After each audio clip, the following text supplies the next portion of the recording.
Hey guys, it's Squall, and welcome to an everlasting summer.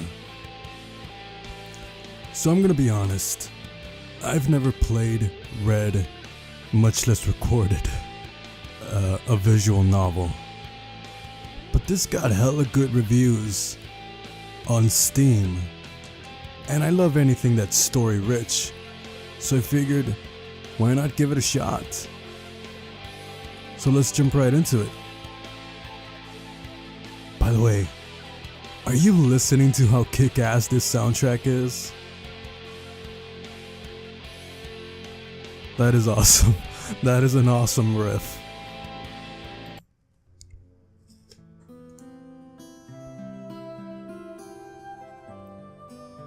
Listen to this. I was having that dream once again. That dream. Same thing every night. But it's all forgotten in the morning, as usual. Maybe it's for the best.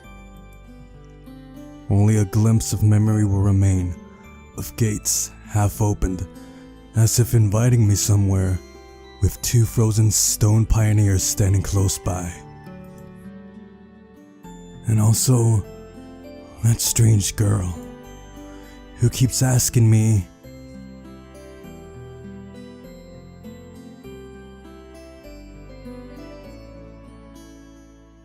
will you come with me?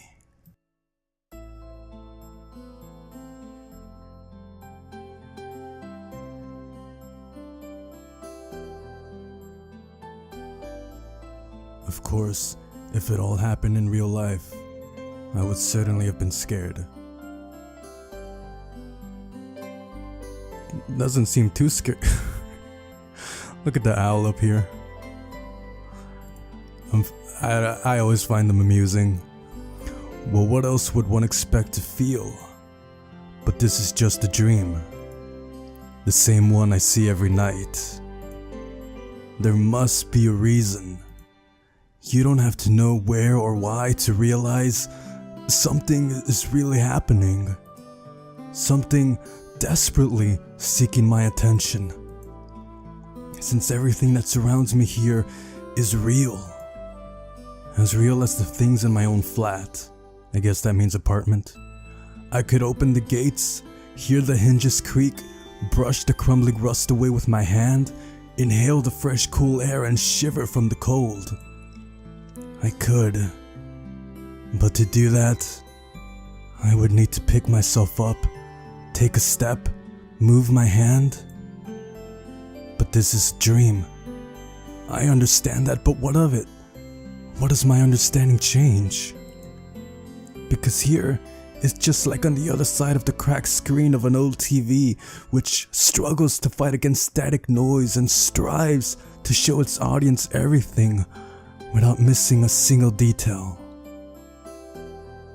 But the picture is getting blurry. I must be waking up soon.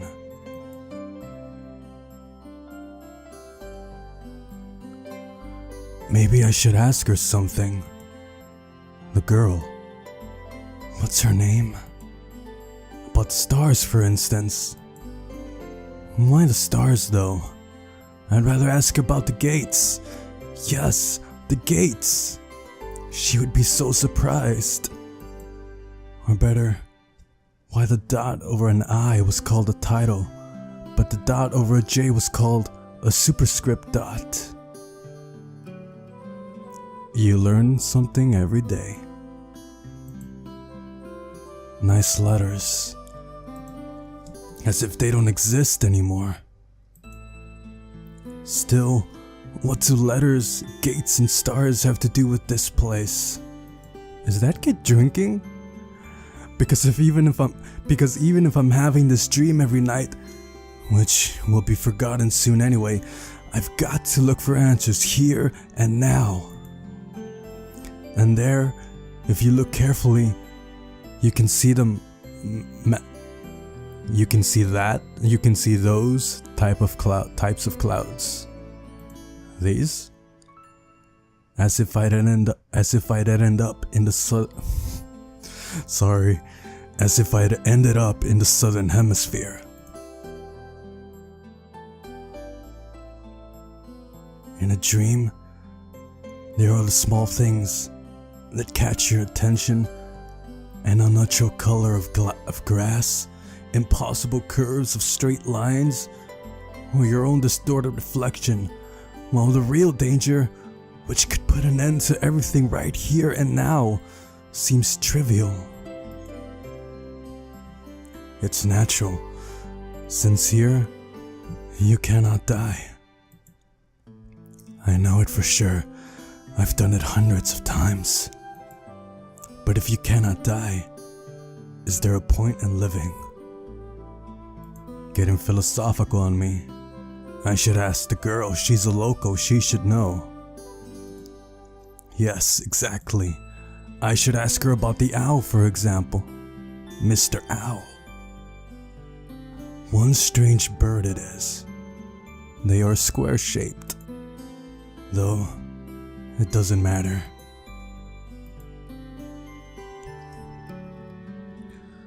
Will you come with me? And every time, I have to answer. It's the only way, otherwise the dream will never end and I will never wake up. Yes, I'll come with you. No, I'll stay here.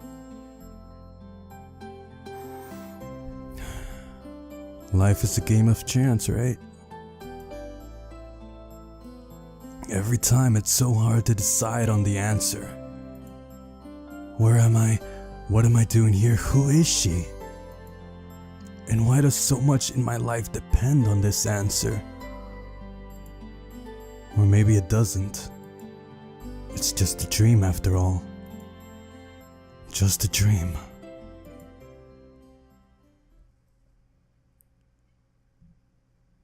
I'm fascinated by dreams too, to be honest.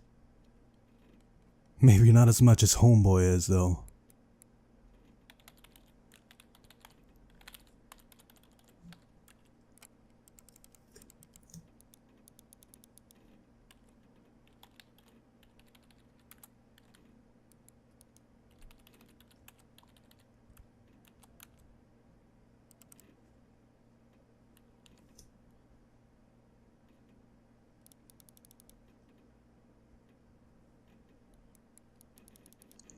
The computer screen stared at me as if it was alive.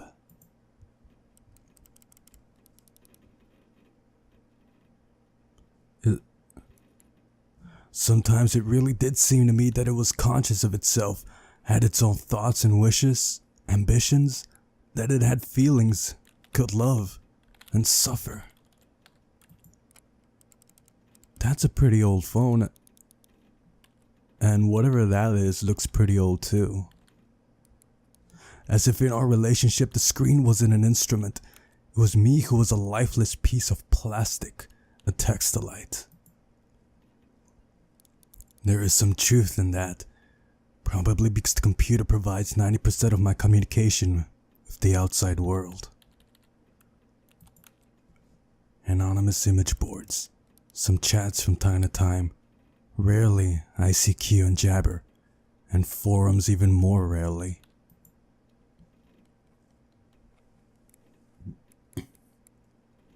People on the other side of the internet cable simply do not exist. I wonder if that's what a lot of people tell themselves. All of them are simply creations of its sick imagination, an error in the source code or a kernel bug, which started living a life of its own. Write a novel, kid.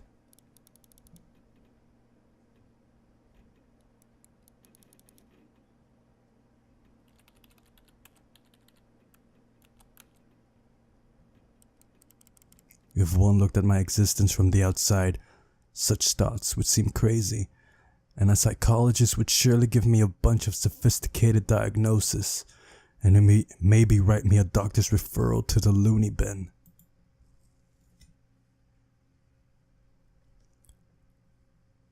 Seems like a bit of an overreaction.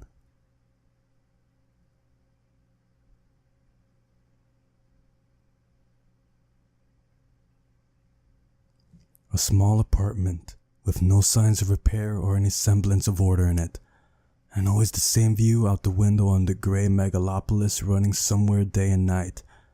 Such are the conditions of my life.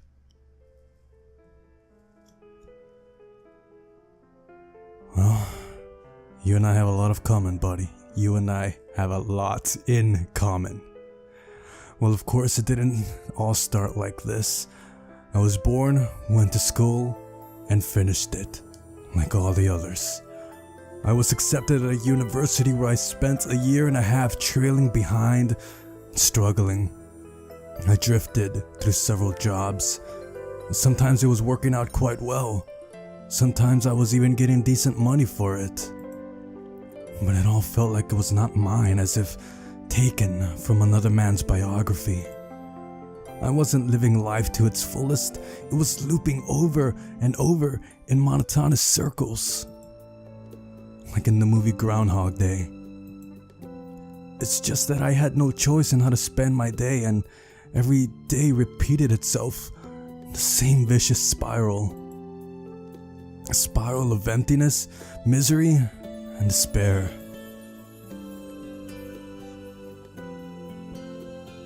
For the last few years, I just sat in front of the screen all day. Sometimes there were menial jobs, sometimes my parents helped me. All in all, I was able to provide for myself. No wonder, really, since my needs are quite minor. I hardly ever leave my home, and my communication with other people almost exclusively consists of online correspondence with the anonymous, who have no real name, no gender, no age. I was gonna make a joke, but never mind. So in brief, a quite typical life of a quite typical antisocial person of his time. Kind of Donnie Darko on a minor scale without doomsday-related visions. Maybe some highly respected author will write a novel about me, and it will become a contemporary classic of modern literature. Or I will write one myself. However, what's the point of fooling myself? I tried many times but couldn't even come up with a simple short story. I tried to learn many other things as well. Not gifted enough to draw, same. Programming, got bored. Foreign languages takes too much time. I want to learn Japanese. The only thing I loved doing was reading. But still, I would never have called myself a scholar. You and I have a lot in common. Perhaps I was an ace at watching anime and a grandmaster of lame internet jokes. If I were to get paid for it, I would probably be a happier person, and a richer person too, but I doubt it would fill the hole inside me.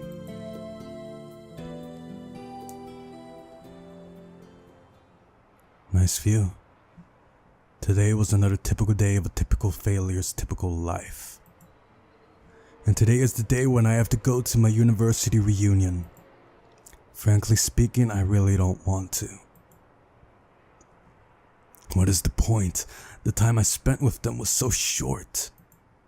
However, I was persuaded by a friend, my former university mate, and one of the few with whom I kept in touch other than through the internet.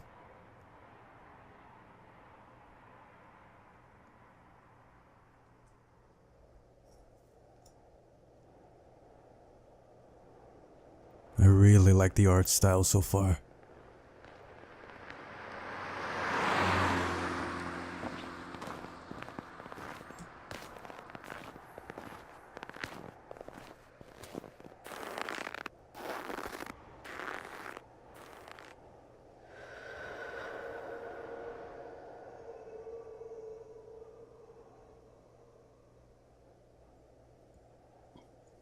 A frosty evening. Bus stop. Waiting. I never liked winter. Though hot summer is not my season either. It's just that I see no reason to point out any particular time of the year. It doesn't matter much what the weather is outside when you stay at home 24/7. The bus today was running so late that I was about to curse it all and spend my last few hundred rubles for a taxi. The idea of just returning home didn't cross my mind for some reason. As usual, Millions of thoughts flew through my mind, but there was not a single useful one to seize on. Such a thought that you could bring into existence, give a shape, turn into an idea, and put into practice. Maybe I could start my own business? But where would I get the money from? Or maybe I could go back to working into an office. Sorry. No way. Maybe I should try freelancing? But what skills do I have, and who would want me after all?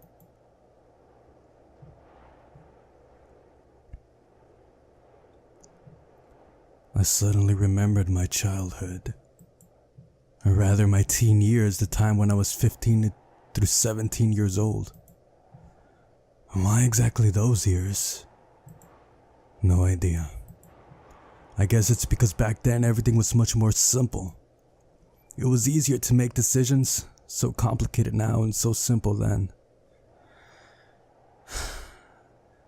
Yeah, I hear you, buddy. Waking up in the morning, I knew exactly how my day was going to pass, and I always eagerly looked forward to the weekend. Then I could get some rest and have time for the things I liked: computer, football, going out with friends. Yeah, for those of you that are that age, I know what it's like to want to grow up already, but man, don't let those years just fly by you. Hold on to them, man. And then at the beginning of next week, I take up my studies again. Back then, there was no such worrying questions like why, who needs it, what will change if I do it, or what will not change. A simple lifestyle, so casual for any normal person, and so odd to myself today. That careless childhood age. It was also then that I met my first love. Her appearance and personality have vanished from my memory. Only her name remains, like a brief line from a social network profile, along with the feelings which overwhelmed me when I was with her. Affection, tenderness, the desire to care for her and to protect her. Sadly, it didn't last long. Today I can hardly imagine something like that happening. I would probably like to meet a girl, but I don't know how to start a conversation, what on earth to discuss, and how to attract her. Well, I haven't met any suitable girls for a long time, but where could I meet one anyway?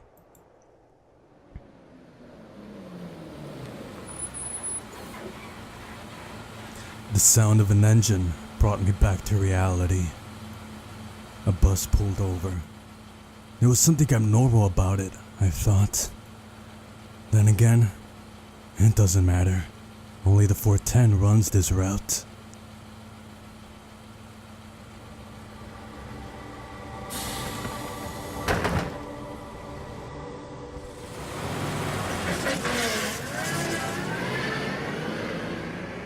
Street lights pass me by. It's as if their cold light sparks inside of me, trying to ignite feelings long dead. Or maybe not ignite, just awaken them. Because those feelings, they have been living in me for a long time, slumbering and waking up again. The driver's radio was playing some very familiar tune, but I wasn't listening to it. I was watching the cars pass by through the fogged up window. Because people are always rushing somewhere, chasing something they need, stuck in their own little worlds. Why would they care about mine? They probably have their own serious problems, or maybe they have much easier lives. You can't know for sure, since all people are different. Dropping some major knowledge on us, buddy. Who are they? Sometimes someone's actions can easily be predicted, but if you try to look inside his soul, you will only see impenetrable darkness. The bus was approaching downtown, and my thoughts were interrupted by the bright city lights. Hundreds of billboards, thousands of cars, millions of people. I watched this light show and somehow I got terribly sleepy. My eyes closed just for a moment, and then...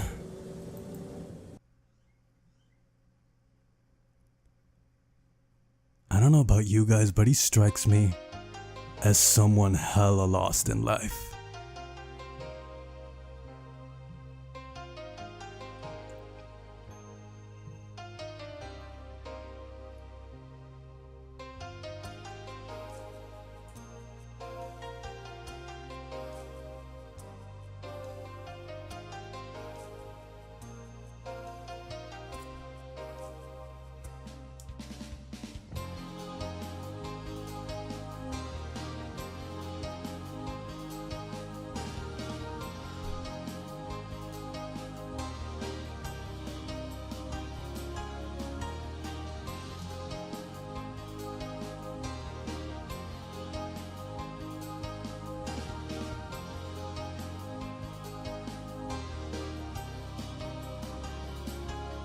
Really?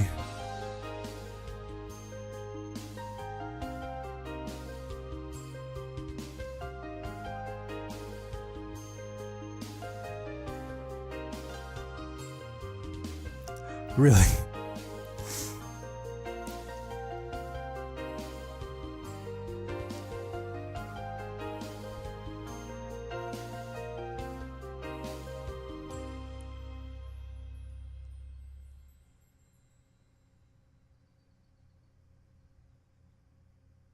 You know, everlasting summer could be another word to describe our seasons here in Texas. Or phrase, rather. Bright daylight struck my eyes. At first I didn't pay attention as I wasn't fully awake yet. On their own, my legs carried me towards the door. Damn. Looks like I fell asleep and missed my stop. But there was no door.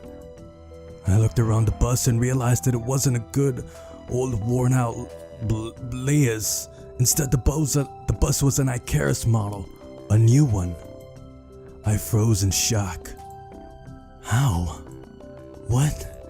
Am I dead? Have I been kidnapped? No, I must be dead. I patted myself down furiously, slapped myself painfully in the face a few times, banged my forehead on the back of one of the bus seats. It's clear, either I'm still alive or you can still feel pain when you're dead. But how could this happen? Maybe I slept for too long and ended up at the bus depot. And then what? Did they put me onto another bus? I rushed out and took a look around. Greenery wherever I looked, tall grass on the roadside, trees, flowers. Summer. But how? It was winter just a moment ago. My head was aching unbearably, as if it was going to explode. Slowly, I began to remember.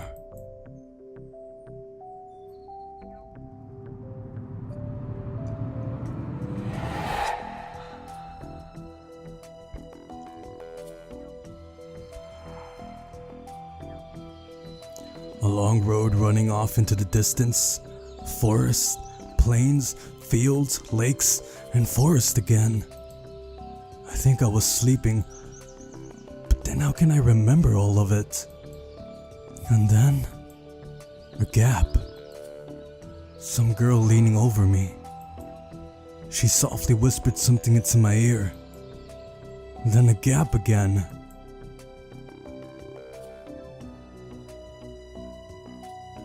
And then I woke up here. Who was that strange girl? Or was she just a dream? For some reason, thinking about her made me feel better and calmed me down a little. I felt warmth all over, coming from the inside. Could it be her who brought me here? Then I need to find her. And the best place to look for her is away from here. I rushed to the left, then to the right, then stopped, hesitating over where to go. Finally, I ran in the direction from which the bus had probably came. Yeah, I could see how that would trip somebody out. Physical exercise does refresh one's mind, thoughts become clearer, and it gets a little easier to evaluate the surrounding reality. Not in my case, however. I was sitting on the roadside, wheezing and trying to ease my sore throat by gulping breaths of hot air. That's never fun. In any case, the run did its job. The fear withdrew for a while. Maybe I really am just dreaming? Though recalling my self-harm on the bus, I immediately rejected the idea. I am neither dreaming nor dead. A narrow road ran through the field and far into the distance. That exact same road from my dream. I must be very far away from home. And it's not just that it was winter yesterday and it's summer now. It's the whole environment. Of course, summer is usually like this, green and hot, but here everything is not entirely lifelike. Everything looks like it was taken from the paintings of Russian landscape artists of the 19th century. The grass is just too lush. The bushes are not like what bushes should be. They are so thick that you can't see anything through them. Like treetops, honestly. And the trees themselves. The forest was quite far away, but the trees looked as if they had closed their ranks and were now just waiting for the order to advance onto the fields and plains. I caught my breath and looked at the bus, which was now barely visible. That was a good run. Fear overtook me once again. Those power lines. There must be people here. But what does it mean? In fact, that means nothing at all. Couldn't they have power lines even in hell? Roasting sinners over hot coals? That's so last century. I must have reached the point of no return, after which you should either lose your mind completely or finally try to understand what is going on. And while I still have a choice, I should pick the second option. I slowly headed back to the bus. Of course it was scary. But I'm not likely to find an answer in the fields or the woods, and this wretched bucket of bolts is the only kind of link that I have with the real world. I should carefully scout the area. Sovyonok means outlet. A brick wall, in its gates crowned with a Sovyonok sign, statues of pioneers standing on either side, and a road sign nearby showing the bus route number 410. The trip's taking a bit too long today. I smirked. A person may start acting inappropriately in extreme situations. Something like that is probably happening to me now. This place didn't look abandoned at all. No rust in the gates, no damage to the walls. Sovyonok. What could have a name like that? Judging by the pioneer statues, it could be a kid's summer camp. Oh, he's not drinking, he's playing some kind of instrument. Okay, good. Moreover, it appears to be open. Of course, the simplest explanation, logically speaking, explains nothing at all. The strange girl, the altered bus, summer, the pioneer camp. Thousands of theories went through my mind instantly, from alien abduction to lethargic sleep, from a hallucination to a time and space shift. None was worse than any other, but there was really no way to pick a single one. Then it occurred to me, I can try to make a phone call. I took out my cell phone and dialed the first number from my contact list. But instead of signal strength bars, the screen was showing a thick cross. Alright, there may be no signal in such a remote place. Though I cannot be the only one who came here. Buses don't drive themselves. I examined the bus from all sides to make sure that it wasn't a hallucination. bits of dirt on the bottom, some rust here and there, faded paint, and worn out tires. No, this is definitely a very ordinary Icarus. Yeah, exactly the kind of bus which takes you to places beyond your understanding if you carelessly fall asleep. I gave a nervous chuckle. It came out by itself, sporadically, because this wasn't the right place or time to laugh. But where on earth is the driver? I cautiously sat down on the curb beside the bus and started to wait. My patience didn't last long. My anxiety seemed to have reached its peak, and I started to go slightly mad. In such a situation, anyone would have probably felt something similar.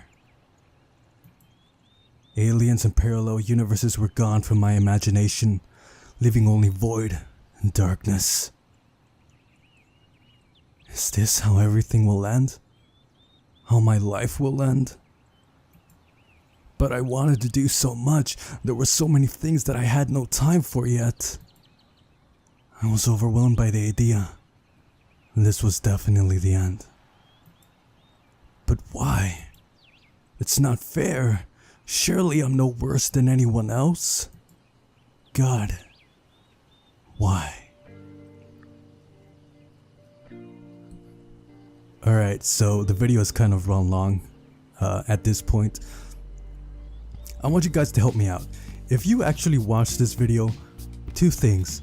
Tell me in the comment section whether I should make the videos at this length, even longer, shorter, because I'm not really too sure how long a visual novel video should be. Also, if I mispronounce something, let me know also, because I'm obviously not Russian. So if I mispronounce a name or a word, please do let me know. And yeah, if you enjoyed the video, please leave a like. If you didn't enjoy the video, you know what?